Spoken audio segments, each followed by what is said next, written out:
말씀을 듣기 전에 우리 주님을 마음 가운데 초청하면서 주님, 내 마음에 좌정하셔서 두려움과 또 분주한 것들, 주님을 집중하지 못하는 것들을 다 제하시고 내 안에 새 마음을 주시고 하나님 말씀을 들을 때 그것이 내 안에 생명이 될 수 있도록 주님 찾아와 주시고 마음의 보좌에 임하여 주옵소서. 우리 예수 우리 왕이여, 우리 주님을 간절히 사모하는 마음으로 이 찬양 하나님 앞에 드리겠습니다. 예수 우리 왕이여, 예수 우리 왕이여, 이곳에 오소서. 보좌로 주여 임하사 찬양을 받아 주소서. 주님을 찬양하오. 주님만 경배합니다. 주님을 경배하오니 왕이신 예수여 오셔서 좌정하사 다스리. 다시 한번, 주님이 왕이십니다. 예수 우리 왕이여, 예수 우리 왕, 나의 마음에 임하여 주시옵소서. 이곳에 오소서. 보좌로 주여 임하사 찬양을 받아 주소서. 아멘. 주님만 찬양합니다. 주님을 찬양하오니 주님을 경배하오니 왕이신 예수여 오셔서 좌정하사 다스리. 주님을 찬양하오니 주님을 찬양하오니 주님을 경배하오니 왕이신 예수여 오셔서 좌정하사 다스리. 왕이신 예수여 오시옵소서. 왕이신 예수여 오셔서 좌정하사 다스리. 다시 한번, 왕이신 예수여, 왕이신 예수여 오셔서 좌정하사 다스리소서.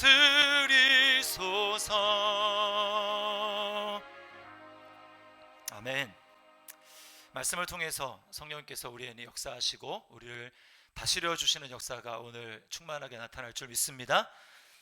오늘 영적 성장의 단계라는 제목으로 말씀을 증거하도록 하겠습니다. 오늘 본문에 보면 사도 요한이 이 편지를 쓰는, 즉 말씀을 듣는 대상을 한 단어로 일컫지 않고 굉장히 여러 단어를 씁니다. 자녀들이라고 했다가 또 아이들, 청년들, 아비들, 이렇게 여러 단어로 지칭을 하고 있어요. 자, 이 말을 자세히 살펴보면 이게 단지 육신적인 그런 연령을 나타내는 게 아니라는 것을 알 수 있습니다. 이것은 영적인 성숙도, 영적인 성장의 단계를 지금 이야기하고 있는 거예요. 우리 교회가 건강하게 세워지려면 우리 안에 복음을 듣고 예수님을 믿는, 영적으로 거듭나는 그러한 이제 영적인 자녀들, 또 아이들이 많이 있어야 합니다. 그렇지만 또 한편으로는 말씀으로 훈련받고, 그래서 청년들, 장년들, 영적으로 봤을 때 그런 영적인 성장과 성숙이 우리 안에 끊임없이 일어나야 합니다. 저는 오늘 읽은 본문을 중심으로 영적인 성장에 대해서 좀 살펴보려고 하는데요. 먼저는 성장의 단계가 어떤 특징이 있는지 살펴보고, 그리고 우리 성장을 방해하는 것이 무엇이고 우리가 어떻게 그것을 극복할 수 있는지를 말씀을 드리려고 합니다. 자, 첫 번째는 영적 성장의 단계들이 있고 그 특징을 좀 살펴보겠습니다. 첫 번째는 아이의 단계가 있어요. 자, 12절에 보면 자녀들이라고 하고 14절에는 아이들이라고 하는데 이게 같은 개념입니다. 자, 영적인 아이라는 것은 뭐냐? 영적으로 예수를 믿고 죄사함을 받고 그래서 거듭나게 된 것입니다. 그래서 하나님을 아버지라고 부르는 단계예요. 자, 그래서 12절 말씀을 보십시오. 자녀들아, 내가 너희에게 쓰는 것은 너희 죄가 그의 이름으로 말미암아 사함을 받았으며, 14절 보세요. 아이들아, 내가 너희에게 쓴 것은 너희가 아버지를 알았으며. 네, 죄 용서 받은 사람의 특징이 뭔가? 예수 믿은 사람의 특징이 뭔가? 하나님을 아버지로 부른다라는 사실입니다. 우리는 기도하면서 또 하나님을 아버지라고 오랜 동안 특별히 불러오신 분들은 당연한 거 아닌가 생각할지 모르지만, 여러분, 이게 절대로 자연스럽거나 당연한 게 아닙니다. 지나가는 사람, 예수님 안 믿는 사람에게 한번 하나님 아버지라고 해보십시오. 그렇게 할 수도 없지만 하나님이 너무 멀게 느껴지고 하나님의 존재는 뭐 인정한다 할지라도 하나님을 절대로 아버지라고 부를 수가 없는 거예요. 우리는 육안으로는 볼 수 없지만 우리 안에 분명히 일어난 사실은 무엇이냐? 예수 그리스도를 믿음으로 말미암아 우리는 영적인 출생을 한 사람이라는 것입니다. 하나님으로부터 태어난 거예요. 그래서 아버지라고 하나님을 부를 수 있다는 것입니다. 여러분, 이 한 가지 사실만 해도 우리가 평생 감사를 해야 됩니다. 다른 건 아무것도 없어도 이 한 가지 사실만 해도 우리 하나님 앞에 감사를 드려야 되는 거예요. 이게 기적입니다. 자, 그런데 영적인 아이의 단계의 문제는 뭐냐? 이 다툼이 있다라는 것입니다. 다툼. 하나님, 내가 아는 하나님이 최고라고 생각을 해요. 그러다 보니까 충돌이 있고 다툼이 있습니다. 고린도 교회가 바로 그런 교회였어요. 그 교회는 영적인 은사들이 참 많았습니다. 뭐 방언, 통변, 예언 등등 많은 은사들이 있었지만 각자 자기가 받은 은사가 최고라고 그렇게 자랑을 했어요. 그러다 보니까 뭐 아니다, 뭐 네가 틀렸다, 옳았다, 교회 안에 분열이 있고 파당이 생겼습니다. 바울 사도가 뭐라고 하냐면, 내가 너희를 그리스도 안에서 어린아이와 같이 대한다. 그러니까 고린도 교회는 어린 교회였어요. 자, 그런가 하면 두 번째로는 청년의 단계가 있습니다. 이 청년의 단계는 뭐냐? 영적인 것을 분별하기 시작합니다. 그래서 영적인 사탄의 존재를, 실체를 인식하기 시작하고 거기에 대해서 대처하고 싸우고 마침내는 이기는 그런 단계예요. 14절 말씀을 보십시오. 이렇게 말씀합니다. 청년들아, 내가 너희에게 쓴 것은 너희가 강하고 하나님의 말씀이 너희 안에 거하시며 너희가 흉악한 자를 이기었습니다. 강하고 힘이 넘치는 거예요. 열정이 넘치고 에너지가 넘치는 것입니다. 그리고 마귀를 이긴다고 해요. 흉악한 자, 이건 마귀입니다. 이기는데 어떻게 이기는가? 오늘 말씀해 보니까 뭐라고 합니까? 하나님의 말씀이 너희 안에 거하시며, 하나님의 말씀이 그 마음 가운데 거한다라는 거예요. 말씀을 듣고 잊어버리는 게 아니라 말씀이 그 안에서 살아서 움직이는 것입니다. 에베소서 6장에 보면 영적 전쟁을 이야기를 하는데, 이 하나님의 말씀을 뭐라고 표현했냐면 성령의 검, 이렇게 표현했어요. 성령의 검. 그러니까 이 청년들은 뭐냐?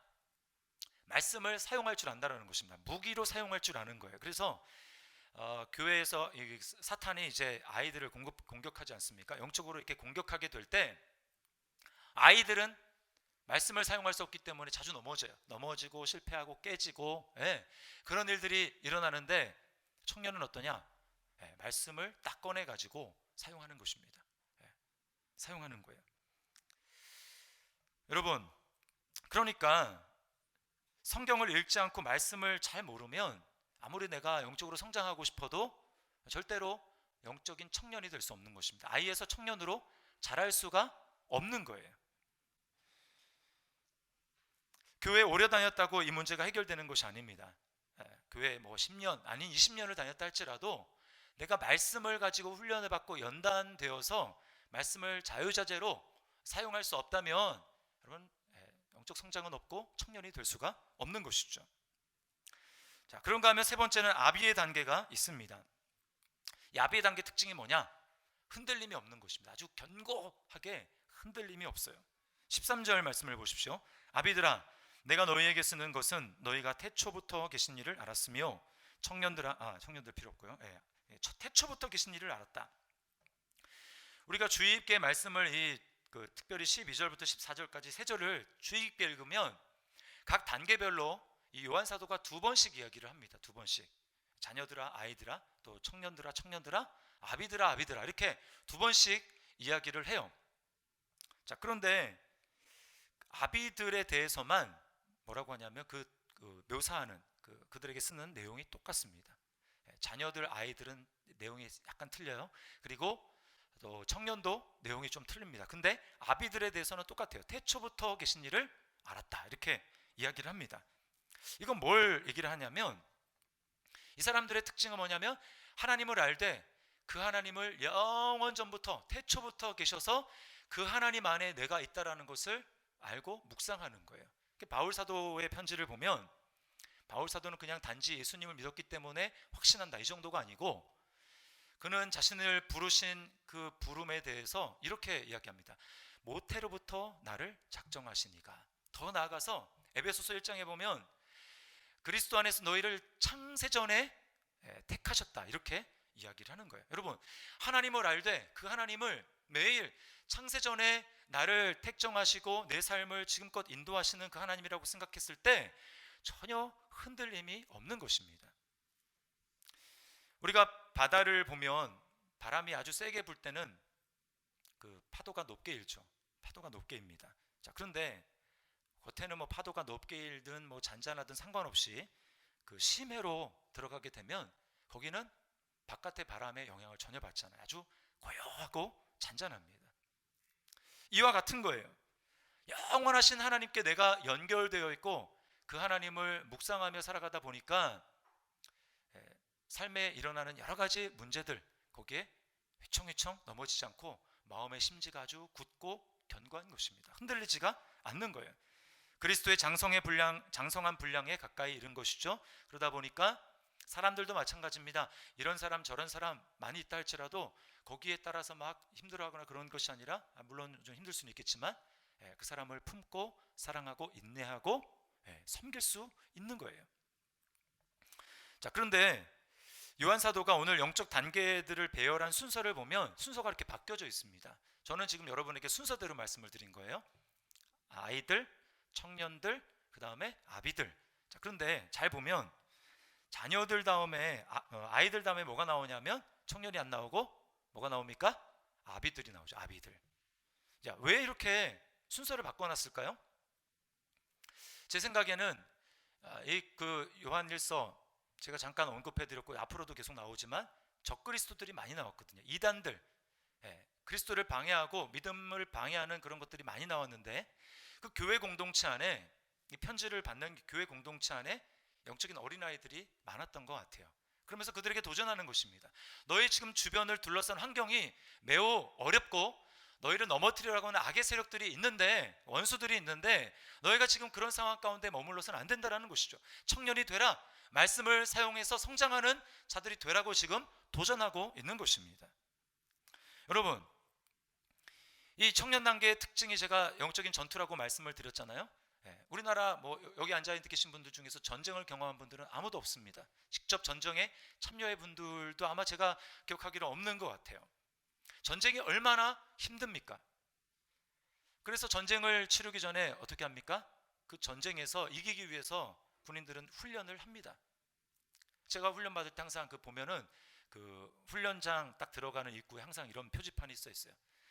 훈련에 흘린 땀 한 방울은 전쟁의 피 한 방울, 뭐 그랬나, 아무튼 그런 게 써 있습니다. 그러니까 어떻게 열심히 훈련을 하고 땀을 흘리냐에 따라서 상황이 달라진다라는 것이죠. 영적으로도 마찬가지입니다. 우리가 편안하게 있는 거 다 좋죠. 편한 거 싫어하는 사람이 어디 있습니까? 그러나 내가 편안한 가운데, 안락한 가운데 계속 머물고 있으면서 영적인 성장은 절대로 일어날 수 없다라는 것입니다. 성경은 수많은 곳에서 우리에게 계속해서 도전해요.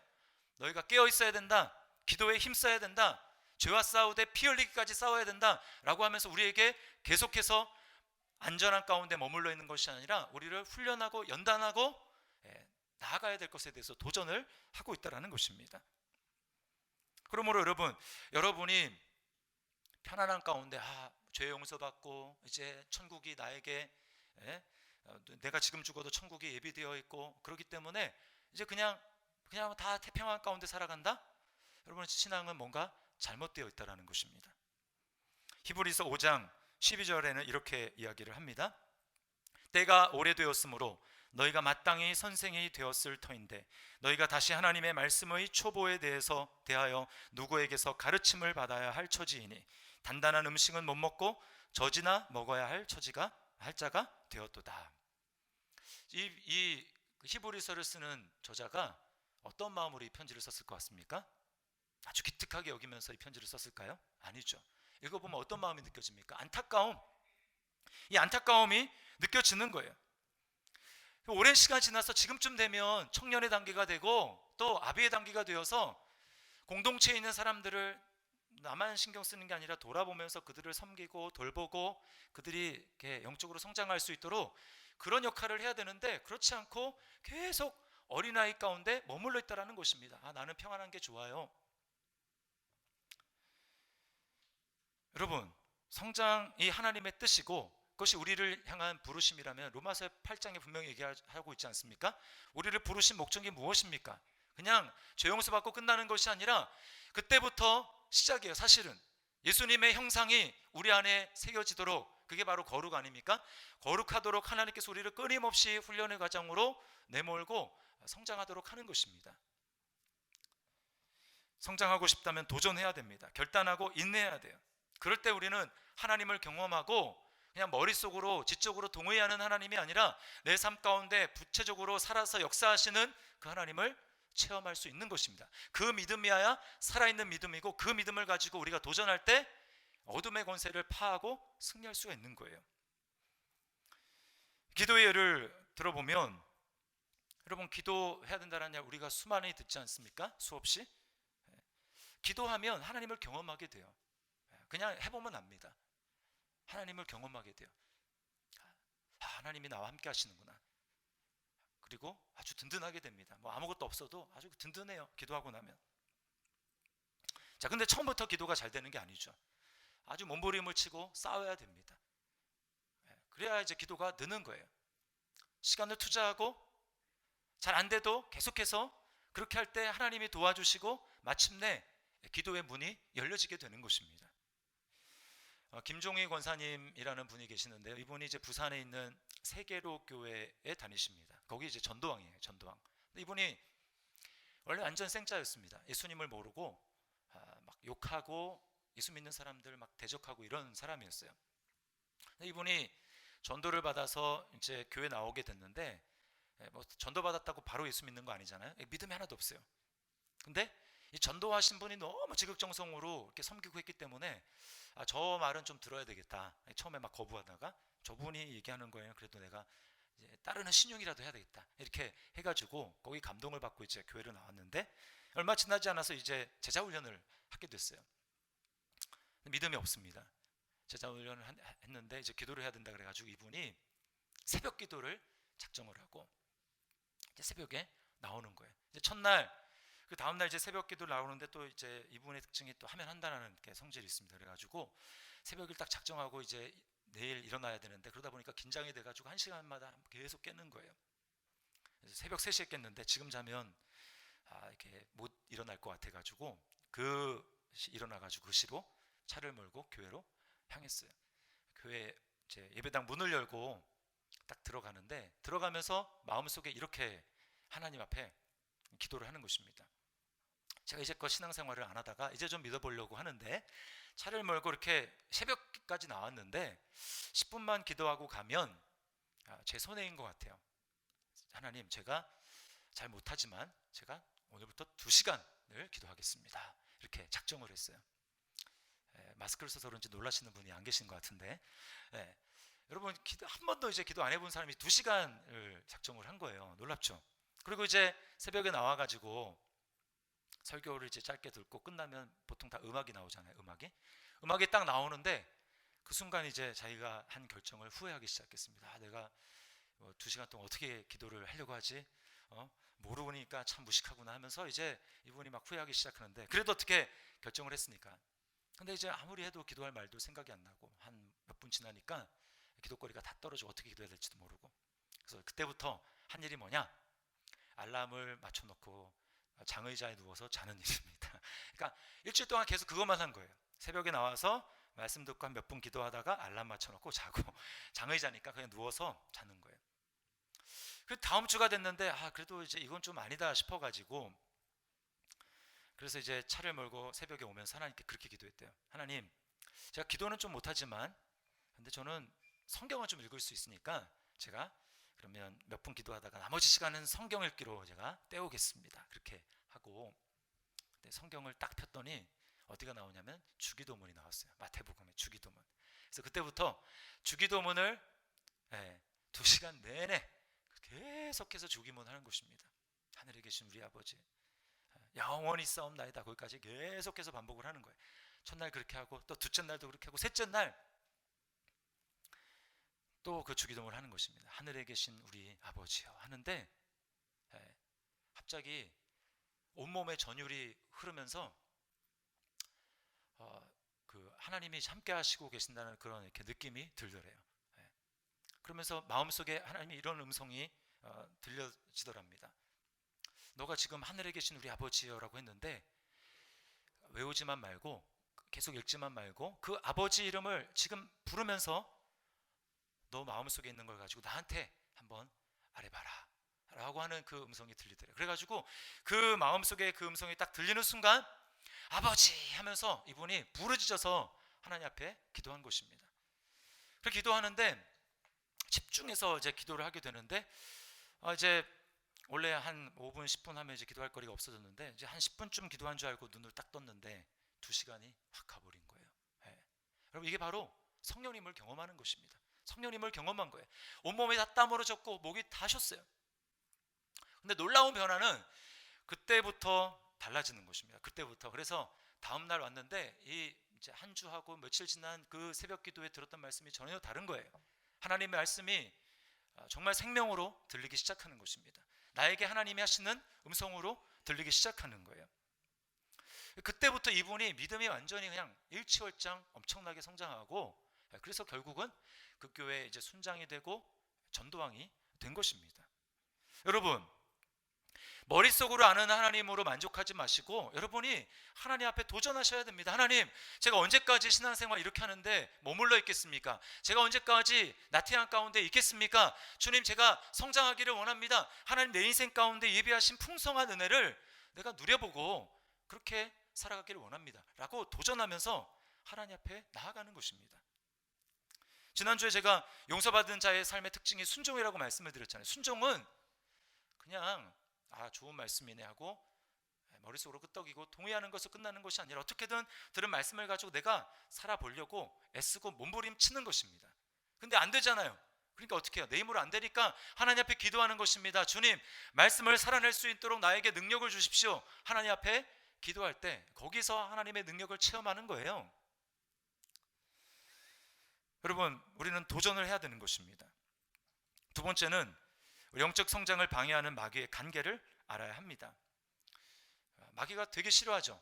이 영적 성장하는 것을 너무 싫어합니다. 왜 그래요?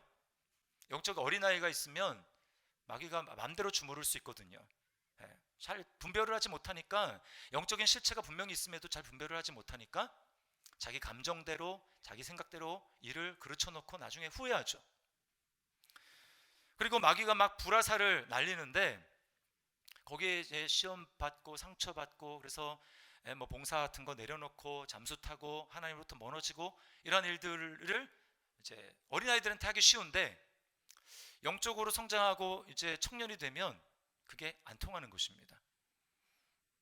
성령의 검을 휘두르기 시작하고 마귀의 작전이 안 먹히죠. 그러니까 이곳저곳에서 마귀의 간계가 패하고 거기에 하나님의 역사가 임하는 거예요. 하나님의 나라가 임하는 것입니다. 그래서 마귀는 영적으로 성장하는 걸 절대로 좋아하지 않습니다. 그리고 어떻게 하든 우리로 하여금 성장하지 못하도록 하는 거예요. 근데 마귀는 절대로 자기가 전면에 드러나서 일을 하지 않습니다. 자기가 숨고 전면에 세우는 거는 뭐냐? 화려한 이 세상이라는 무대를 우리 앞에 보여줘요. 자, 15절 말씀을 우리 함께 읽어보겠습니다. 15절 같이 읽습니다. 시작.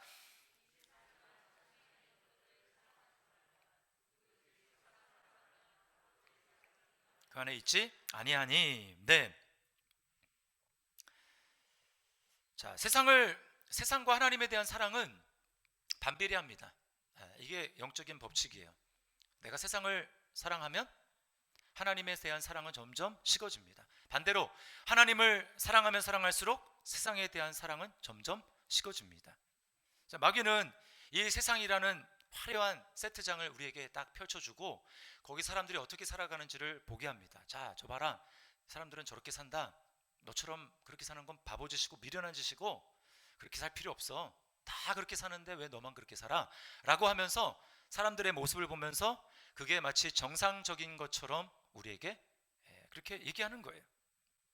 예를 들어 보면 결혼을 예를 들어 보겠습니다. 성경은 뭐라고 얘기합니까? 우리에게 한 배우자, 그 배우자를 사랑하고 오로지 그 배우자만 사랑하고 언약에 충실하라고 이야기를 하죠. 그러나 세상은 어떻습니까? 사랑은 감정이라고 얘기하면서 야, 감정이 식었어.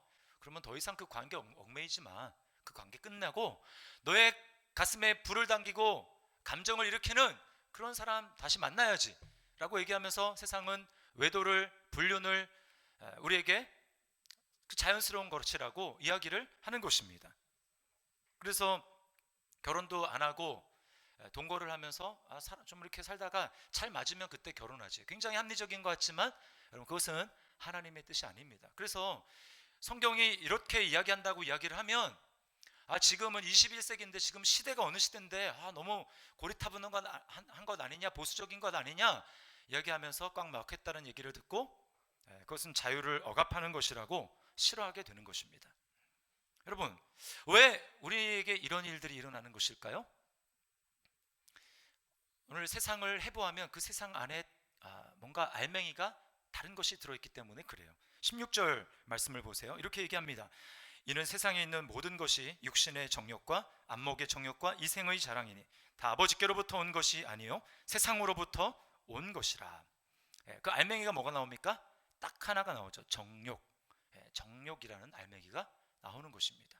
여기 육신의 정욕, 안목의 정욕, 이생의 자랑. 정욕이 두 번 나오고 자랑이 한 번 나오잖아요. 그 정욕의 외적으로 드러나는 형태가 바로 세상에 대한 자랑이라는 것입니다. 핵심은 뭐냐? 정욕이라는 거예요. 정욕이 뭐냐 하면 인간은 다 살아있다는 건 뭐냐 하면 건강한 어떤 욕구가 있다는 것입니다. 다 욕구가 있어요. 그게 나쁜 게 아닙니다. 그런데 정욕은 뭐냐? 그 욕구가 나를 완전히 사로잡아서 이거 좀 했으면 좋겠다, 좀 저거 가졌으면 좋겠다 라고 하는 데서 머무는 것이 아니라 저거 없으면 안 된다, 나 반드시 저걸 해야 되겠다라고 하는 마음속에 지나친 갈망, 이게 바로 정욕이라는 것입니다. 근데 정욕으로 바뀌는 순간, 건강한 어떤 욕구가 정욕으로 바뀌는 순간 그 정욕이 나를 지배하기 시작하는 거예요. 그리고 그 정욕에 의해서 내가 끌려다니게 되고 결국 내 삶이 망가지게 되는 것입니다. 요즘에 인기리에 방영되고 있는 이제 김사부, 낭만 닥터 김사부, 거기에 보면 거기 이제 당연히 주인공이 이제 김사부가 주인공입니다. 근데 라이벌이 등장하는데 누구냐면 이 박민국이라는 의사, 외과의인데 굉장히 이제 유명한 의대 대학을 미국에서 이제 나오고 그리고 수술을 굉장히 잘해요. 근데 이 박민국이라는 사람이 김사부라는 사람을 이제 알게 되면서 묘한 그 경쟁 관계 또 이런 열등감 이런 것을 갖게 됩니다. 그래서 결국은 이제 아주 큰 서울에 있는 대학병원, 유명한 그 대학병원의 외과장 그것을 내려놓고 김사부가 있는 시골 병원으로 원장으로 오게 돼요. 그리고 이제 그 병원으로 이제 자기가 서울에 있을 때 유명한 의사였기 때문에 이제 VIP 그 고객들이 굉장히 많았거든요. 그 VIP 중에 한 명이 수술을 받아야 되는데 그 이제 시골 병원으로 찾아오게 됩니다. 암이 이제 몸에 퍼지게 됐어요. 근데 그 VIP가 누구냐면 그 병원에 재정적으로 굉장히 큰 도움을 서포트를 하고 있는 기업의 회장의 손주입니다. 손주. 그러니까 이제 막 급한 마음도 들고 서두르는 마음이 있는데 이제 다른 의사들이 뭐라고 소견을 내냐면 잘못하면 이 사람의 심장 징후가 좀 안 좋기 때문에 무리해서 수술을 진행하다 보면 돌연사할 수 있습니다. 그러니까 이제 내과의 컨설트를 받아가지고 신중하게 진행을 해야 된다고 그렇게 얘기를 합니다. 근데 박민국 교사 그 말을 듣지 않고 결국 수술을 강행해서 우려하던 일이 벌어집니다. 수술 도중에 그 환자가 죽는 거예요. 왜 이런 일이 일어날까요? 그거는 마음속에 있는 그 내가 성공해서 저 사람보다 낫다라는 것을 보여줘야 되는 이 성공에 대한 욕구와 성취에 대한 욕구, 자신을 증명하고자 하는 그 정욕이 그 사람을 사로잡은 것입니다.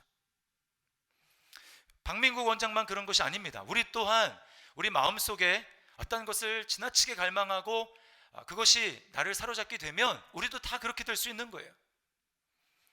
여러분, 이 정욕이야말로 바로 성경이 말하는 우상 숭배라는 것을 알아야 됩니다. 우상은 뭐 무슨 형상이 아니에요. 우리가 하나님에서만 찾을 수 있는 하나님이 주시는 그런 것을 내가 갈망하는 다른 대상에게서 얻고자 할 때 그것이 바로 우상이 되는 것입니다. 승진이 될 수 있고 자녀가 될 수 있고 부동산이나 재테크 이런 모든 것이 다 우리의 정욕, 우상이 될 수 있다는 것입니다. 그리고 그것이 나를 딱 사로잡는 순간 내 삶의 질서는 머릿속으로는 하나님 우선순위라고 생각하지만 실제로는 그 정욕이 그 우상이 내 삶을 이끌어가는 거예요. 내 삶은 그 정욕에 의해서 우상에 의해서 새롭게 질서가 잡혀지는 것입니다. 여러분의 마음속에 있는 갈망, 저것 없으면 안 돼, 다른 건 몰라도 저건 반드시 있어야 돼 라고 생각하는 그 갈망은 무엇입니까? 여러분의 생각과 마음을 지금 꽉 채우고 지배하고 있는 그 생각은 무엇입니까? 이러한 정욕은 우리 생각으로 아무리 다스려 보려고 해도 안 되는 거예요. 왜 그렇습니까? 이게 바로 첫사람의 범했던 죄의 본성이기 때문에 그렇습니다. 아담과 하와에게 사탄이 와서 야, 저 선악과를 봐라. 봤어요. 저거 먹으면 너 하나님처럼 된다. 그래서 그 말을 듣고 그 나무 실과를 보니까 정말 그렇게 될 것 같았어요. 그래서 점점점 가지고 싶다. 근데 반드시 저거 없으면 안 되겠다. 그래서 이제는 하나님은 없어도, 하나님의 말씀은 없어도 저것은 있어야 되겠다라고 해서 따먹고, 그때부터 어떻게 됩니까? 마음속에 정욕이 지배하는 사람이 되는 것입니다. 그때부터 인간은 영혼의 허기가 지는 거예요. 그 허기는 하나님만이 채울 수 있는데 하나님 아닌 다른 것으로 채우려고 하니까 거기에 문제가 생기고 망하게 되는 것입니다. 게임 중독에 빠지는 사람, 제가 기사를 예전에 본 적이 있는데 보면 PC방에서 라면 먹고 거기 있는 음식 시켜도 먹고 하면서 며칠 밤을 새면서 그 게임에 빠져가지고 그 일을 합니다. 그래서 결국 돌연사했다, 과로사했다, 이런 이야기를 보는 거예요. 여러분, 그게 게임을 할 수 있는 자유입니까? 아니죠. 그것은 게임을 하지 않을 수 있는 자유를 빼앗긴 그 게임에, 그 정욕에 완전히 노예가 된 모습을 보여주고 있는 것입니다. 영적으로도 마찬가지예요. 우리는 죄에 또 정욕에 노예가 되어 있어서 우리는 내 힘으로는 것을 벗어날 수 없습니다. 우리에게 예수님이 필요한 이유가 바로 거기에 있는 거예요. 예수님은 우리를 그 죄와 정욕의 속박으로부터 구하시기 위해서 오셨습니다. 예수님의 공생애는 이것과의 싸움이었어요. 마귀가 예수님에게 나타나서 처음 공생애를 시작할 때 뭐라고 합니까? 시험을 하죠. 내게 절하면 이 모든 영광을 너에게 주겠다. 사탄아 물러가라. 예수님이 물리치십니다. 사탄이 한 번으로 끝나지 않죠. 계속해서 예수님을 몰아갑니다. 그래서 오병이어 사건 일으켰더니 사람들이 예수님을 이 세상의 왕으로 세우려고 했어요.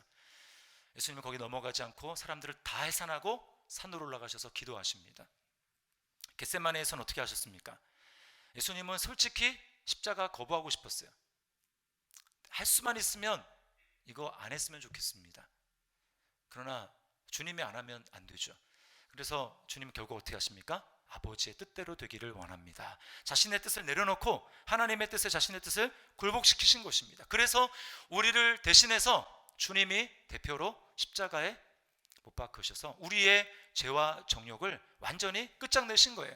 주님이 끝장내셨다라고 하는 것은 우리도 그리스도 안에서 끝장냈다라는 것을 이야기하는 것입니다. 그래서 갈라디아서 5장 24절 말씀에 이렇게 얘기합니다. 우리 같이 한번 읽어보겠습니다. 시작. 그리스도 예수의 사람들은 그 육체와 함께 그 정욕과 탐심을 십자가에 못 박았느니라. 못 박았느니라. 끝났습니다. 끝났어요. 주님이 우리를 죄와 정욕으로부터 해방시켜 주셨다는 것입니다. 여러분, 이것이 놀라운 일이에요. 이것을 진짜 받아들이고 믿으면 우리 안에 놀라운 일이 일어납니다. 아무리 내가 어제까지 헤매고 방탕하고 계속 죄에 넘어지는 그런 삶을 살았다 할지라도 오늘 내가 이 순간에 주님이 나의 죄와 정욕을 십자가에서 끝내셨다, 이거를 정말 마음속으로 받아들이는 순간 마치 용수철이 탁 튀어오르듯이 여러분 일어나게 되는 거예요. 회복이 일어나게 됩니다. 어제와 다른 삶을 살아가게 되는 거예요. 저는 공황장애, 우울증 이런 것에 빠져가지고 오랜 시간 고통하는 그런 성도들을 봤습니다. 근데요, 한순간 약을 계속 먹어서 몸이 축 늘어지고 힘들어하는데 말씀이 그 속에 탁 들어가는 순간, 아, 내가 이런 존재구나, 주님이 나를 죄와 정욕에서 완전히 자유케 하셨구나, 이것을 딱 깨달아지고 믿어지는 순간 완전히 달라지더라고요. 약봉지 그냥 다 넣고 눈빛이 달라요. 여러분, 이것이 바로 주님이 우리를 위해서 해주신 일이라는 것입니다. 주님이 우리를 죄와 정욕에서 자유롭게 하셨다라는 것을 우리가 정말 믿는다면 우리가 영적 성장을 위해서 구체적으로 해야 될 두 가지가 있어요. 짧게 말씀을 드릴게요. 첫 번째는 주님을 사랑하는 것입니다. 주님을 전심으로 사랑하는 거예요. 이게 중요해요. 우리의 마음은 진공 상태가 아닙니다. 아까 반비례라고 말씀을 드렸죠. 내가 하나님을 사랑하면 세상에서 멀어지는 것입니다. 반면에 세상을 사랑하면 하나님으로부터 멀어지는 것입니다. 그러니까 우리가 선택을 해야 돼요. 주님, 내가 주님을 사랑하겠습니다. 특별히 이 주님에 대한 사랑을 회복하기 위해서 우리는 예배에 목숨을 걸어야 합니다. 예배 드리는데 여러분 옆 사람 신경 쓸 필요 없어요. 찬양을 하는데 옆 사람 신경 쓸 거 없습니다. 그러면서 우리 마음을 주님 앞에 드리는 거예요. 주님, 제가 예배를 통하여서 나의 마음이 주님을 전심으로 사랑하며 회복되기를 원합니다. 주님, 저의 마음이 주님을 뜨겁게 사랑하기를 원합니다. 우리가 주님을 사랑하는 데 있어서는요, 여러분, 몸이 말해줍니다. 몸이 눈물이 나거나 마음속에 감사로 충만하거나 아니면 뭐 기도할 때 뭐 땀이 나거나 그냥 편안한 가운데 있는 게 아니에요. 뜨겁고 주님을 열망하며 그것이 몸으로 표현이 되어 있습니다. 표현되게 되어 있어요. 스펄전 목사님이 이렇게 얘기했다고 하죠. 서재에서 울고 있는데 아내가 들어와서 왜 우냐고 그러니까 오늘은 예수님을 생각해도, 십자가를 생각해도 눈물이 나지 않는다. 그래서 운다고. 여러분, 그게 뭐예요? 몸부림을 치는 것이죠. 내가 예수님을 사랑하기 위해서 눈물이 나든 내 안에 감사가 충만하든 뭐 그래야 되는데 거기에 대해서도 별로 감흥이 없다면 우리 마음에 문제가 있는 것입니다. 그래서 주님, 제가 돌이키기를 원합니다. 저에게 주님의 사랑이 회복되기를 원합니다. 다시금 십자가 앞에 눈물을 흘리는 사람, 그리고 벅찬 감격으로 하나님 앞에 반응하는 그런 사람 되기를 원합니다. 우리의 마음이 중립지대가 있을 수가 없는 거예요. 그렇게 열망하며 주님을 나아가게 될 때 거기는 절대로 마귀가 틈타지 못합니다. 왔다가 그냥 다 무너지는 거예요. 두 번째는 말씀으로 무장하는 것입니다. 말씀으로. 시편 119편 9절과 11절 말씀 보시기 바랍니다. 이렇게 되어 있어요. 청년이 무엇으로 그의 행실을 깨끗하게 하리이까? 주의 말씀만 지킬 따름이니이다. 내가 주께 범죄하지 아니하려 하여 주의 말씀을 내 마음에 두었나이다. 네. 말씀이 살아있어야 된다는 거예요. 아담과 하와는 말씀을 마음 가운데 두지 못했기 때문에 넘어졌고, 예수님은 마음 가운데 말씀이 살아있었기 때문에 승리할 수 있었습니다. 우리도 마찬가지예요. 그냥 말씀을 한번 들어서 이번 주 말씀 잘 들었어, 끝 되면 안 됩니다. 여러분, 말씀이 마음 가운데 살아있기, 거하고 살아있기 위해서 분투하셔야 돼요. 말씀을 계속해서 읽으셔야 합니다. 은혜가 되는 말씀이 있다면 외우십시오. 그리고 주일날 한번 들은 말씀으로 그치지 않고 계속해서 말씀을 들으면서 내 마음 가운데 말씀이 계속해서 살아있도록, 그리고 성령님이 그 말씀을 사용하실 수 있도록 그렇게 해야 되는 것입니다. 그때 능력이 나타나는 거예요. 이 가운데 아직 예수님을 나의 구주로 영접하지 않은 분이 있습니까? 그분은 아직 시작을 안 한 것입니다. 영적인 아이가 되지 않은 거예요. 예수님을 마음 가운데 영접하시고 예수님의 죽으심과 부활하심, 나의 주되심을 고백하시고 믿으시기를 바랍니다. 그럴 때 영적으로 출생하는 거예요. 영적인 아이 가운데 있습니까? 하나님이 내 죄를 용서하시고 그리고 아버지임을 확신하십니까? 감사하지만 여러분, 그게 다가 아닙니다. 우리는 성장해야 돼요.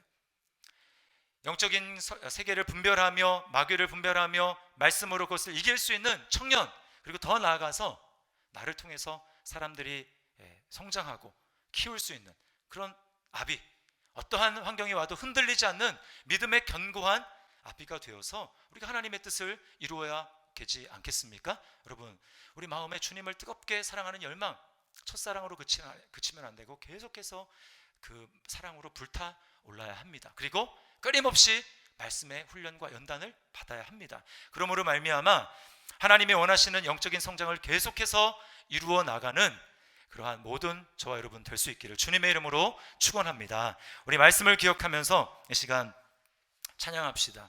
주께 가오니 날 새롭게 하시고 주의 은혜를 부어주소서, 주의 사랑을 알게 하소서.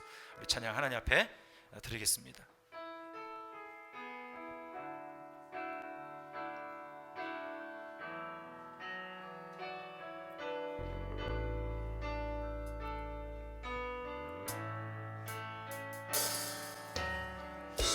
주께 가오니 날 새롭게 하시고 주의 은혜를 부어주소서, 주의 은혜를 부어주소서.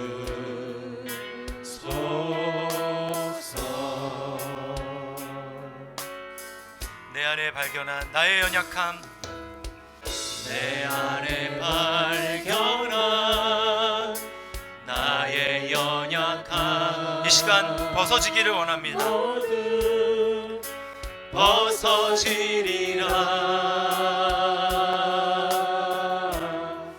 주의 사랑으로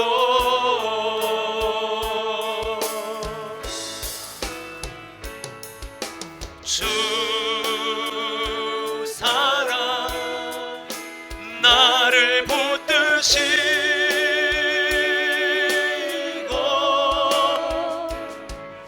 주 곁에 날 이끄소서. 저를 일으켜 올라가게 하여 주옵소서. 독수리 날개쳐 올라가듯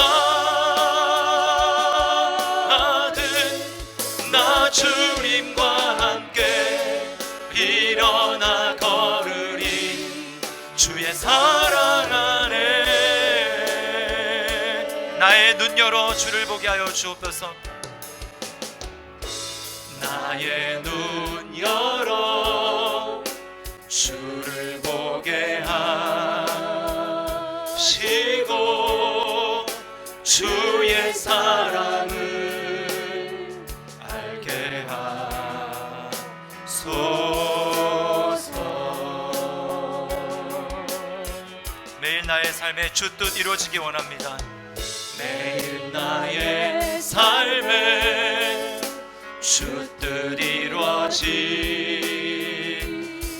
새롭게 하소서, 새롭게 하소서. 주의 사랑으로 우리 두 손을 가슴에 모으고 찬양합니다. 주 사랑 나를 붙드시기 원합니다. 주 사랑 나를 붙드시고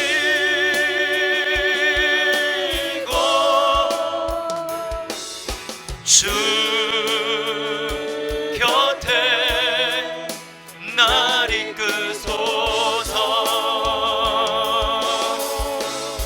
독수리 날개쳐 올라가듯 독수리 날개쳐 올라가듯